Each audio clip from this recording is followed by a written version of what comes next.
бұқалардың тартысы.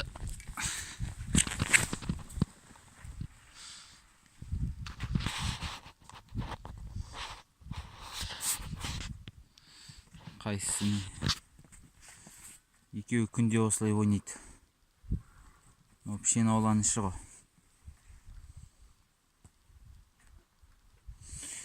Мүмкін қар жауып, күшті болып тұр, күн жылы. Қар жауып тұр. Сулы қар болып. Бұқалардың тартысы дейді.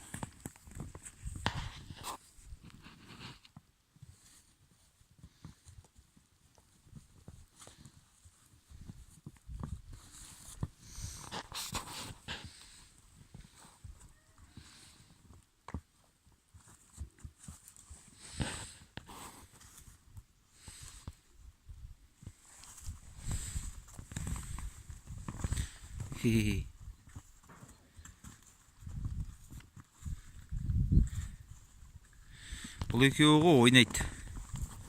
Өйстіп мынандай кен пішен ауланың ішінде. Мынау енді қыстан қалған пішен ғой енді. Бұйыртса жетер деп тұрмын. Бір мынандай дөмелақ рулонды күн жарым 2 күнге саламыз ғой. Барлық сиыр мен қойға есептегенде. Бұл бұқалар енді көп жемейді, күніне бір 3-4 айыр салып қоясың. Соны жейді күн. Мынау енді бұқаларға таңертең салған шөбім ғой. Мына бұқалар іштері пісіп, андай етіп, ей, әк! Андай бір бәлесі бар. Андай қораны тесіп тұрған жерлері бұл енді. Естесім, өрудің мүйізі де қорағаштай болып, қораны тесіп тұр ғой.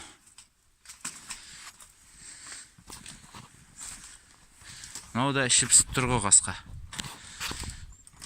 Бұларды бер жаққа шығарып, екеуін ан жаққа кіргізсем бе деп те ойлайын бір жағынан. Жемді осылай алдарына толтырып салып қойып тұр.